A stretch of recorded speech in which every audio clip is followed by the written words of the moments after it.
လူတိုင်းမှာအိမ်မက်တွေရှိကြပါတယ်။တချို့ကကဘာကျော်ခြင်းနဲ့တချို့ကတိုင်းပြည်ကိုအုပ်စိုးခြင်းနဲ့တချို့ကတော့ဘယ်သူမှမရှင်နိုင်တဲ့ပါရမီရှင်တွေဖြစ်ချင်ကြတယ်။ဒါပေမဲ့အဲ့ဒီအိမ်မက်အားလုံးကိုချက်ချင်းလက်ငင်ရနိုင်မဲ့နည်းလမ်းတစ်ခုရှိတယ်ဆိုရင်ရေ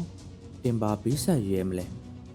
။ရာစုနှစ်ပေါင်းများစွာတခေပြီးတခေပြောစမတ်တွင်ခဲ့တဲ့တန်တာကြီးတစ်ခုရှိပါတယ်။အဲ့ဒါကတော့ဝိညာဉ်ရောင်းခြင်းပါပဲ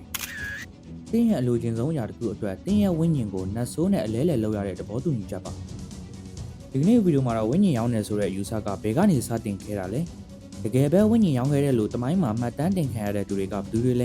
ဲနောက်ပြီးသူတို့ရဲ့အကြောင်းမဲ့ဖွယ်ဇာတ်သိန်းတွေကဘယ်လိုဖြစ်ခဲ့လဲဆိုတာကိုအသေးစိတ်ဖော်ထုတ်သွားမှာပါ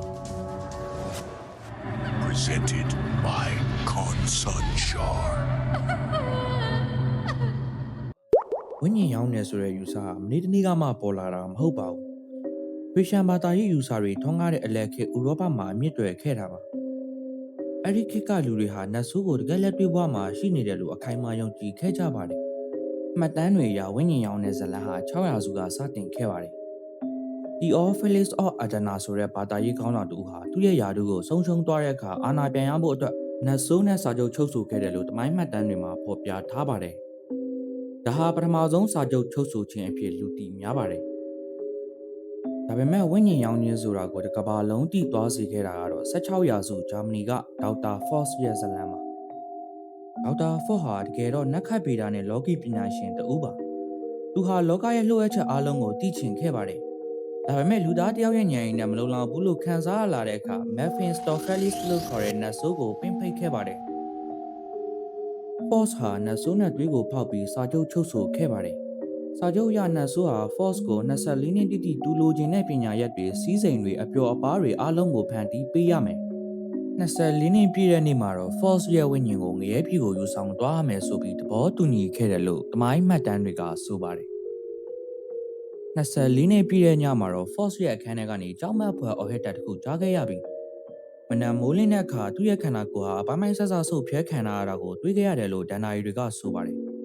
်ဒီဇလန်ဟာဂျာမန်စာရေးဆရာကြီးဘိုထာရဲ့ကလောင်အောက်မှာကဘာကျော်ကန်ဝေးစာပေတစ်ခုဖြစ်လာခဲ့ပြီးဖော့စတင်ဘာဂင်ဆိုတဲ့ဝိညာဉ်နဲ့အလဲလှယ်လှုပ်ခြင်းဆိုတဲ့ဝေါ်ဟာရကိုပါမွေးဖွားပေးခဲ့ပါတယ်။တမိုင်းထဲကနေလက်တွေ့ကဘာကိုကူးလာကြည့်မယ်ဆိုရင်19ရာစုဥရောပမှာလူတိုင်းကြောက်ရွံ့ပြီးအယူမှုဖြစ်ခဲ့ရတဲ့ဂီတပညာရှင်တစ်ယောက်ရှိပါတယ်။သူကတော့အီတလီလူမျိုးတရောပညာရှင်နီကိုလိုဘာကာနီနီပါ။သူတရောထိုးတဲ့စွမ်းရည်ဟာလူသားတယောက်ရဲ့အတိုင်းအတာထက်အများကြီးကျော်လွန်နေခဲ့ပါတယ်။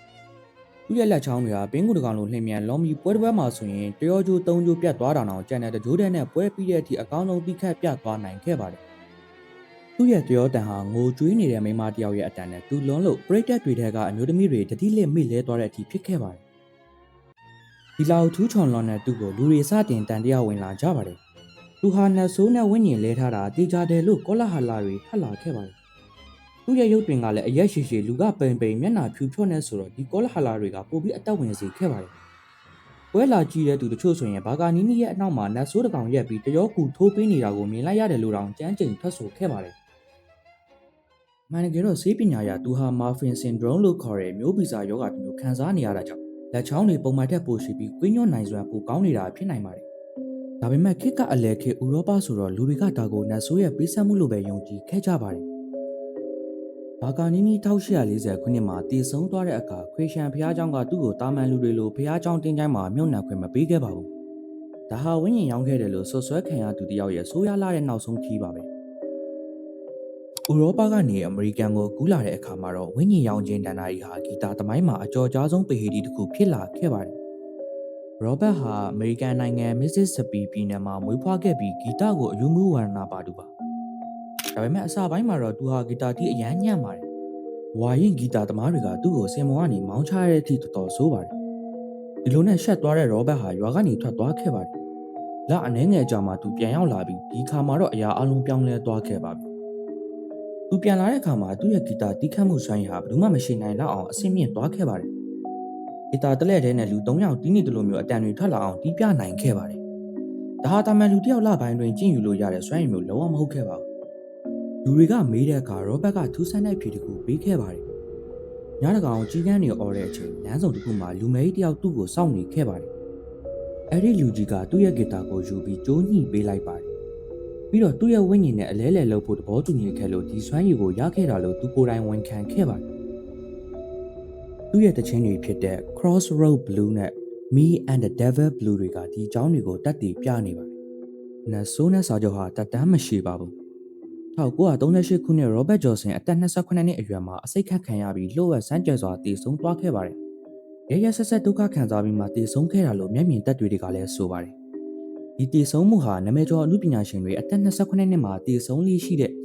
27 Club ရဲ့အစဦးလည်းဖြစ်လာခဲ့ပါတယ်။ဒါဆိုရင်နတ်ဆိုးကသူ့ရဲ့အကျွေးကိုလာတောင်းသွားတာလား။ဒါမှမဟုတ်အစိတ်ခတ်ခံရတဲ့တာမန်လူတက်မှုတစ်ခုလားဆိုတာတော့ယနေ့ထက်ထိုင်အပြီးမရှိတဲ့ပဟေရီပါ။ဖြစ်တွေပြောင်းလာပေမဲ့ဝိညာဉ်ရောင်းနေဆိုတဲ့စကားလုံးကတော့မပြောက်ကွယ်သွားပါဘူး။ယနေ့ခေတ်ဟောလိဝုဒ်အမှုပညာရှင်တွေကဘာကျော်အဆိုတော်တွေကလည်းအလူမီနတီလို့ခေါ်တဲ့လှုပ်ဝက်အဖွဲ့အစည်းတွေနဲ့ပူးပေါင်းပြီးအောင်မြင်မှုအတွက်ဝိညာဉ်ရောင်းထားကြတယ်လို့လူမှုကွန်ရက်တွေကအများတိုင်းကောလာဟလာထွက်လို့ရှိပါတယ်။ဒါပေမဲ့ကျွန်တော်တို့တေချာစဉ်းစားကြည့်မယ်ဆိုရင်တကယ်လက်တွေ့ဘဝမှာဝိညာဉ်ရောင်းနေဆိုတဲ့စကားလုံးဟာမိခိုးငွေတွေကြားကနတ်ဆိုးနဲ့သွေးဖောက်ပြီးစာချုပ်ချုပ်တာမျိုးဟုတ်ချင်မှဟုတ်ပါလိမ့်မယ်။အခါတရံမှာဝိညာဉ်ရောင်းနေဆိုတာအောင်မြင်မှုအတွက်မိမိရဲ့ကိုယ်ကျင့်တရားကိုဆော့လော့လိုက်ခြင်းငွေကြေးနဲ့ယာတုအတွက်မိမိယုံကြည်ရာကိုတစ္ဆာဖောက်ခြင်း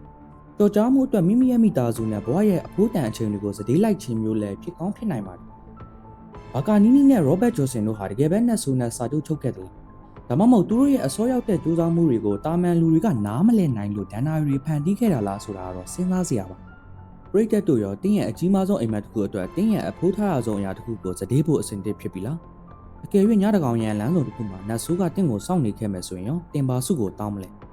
နောက်ထပ်စိတ်ဝင်စားစရာအကြောင်းအရာတွေအတွက် channel ကို subscribe လုပ်ထားဖို့မမေ့ပါနဲ့အောင်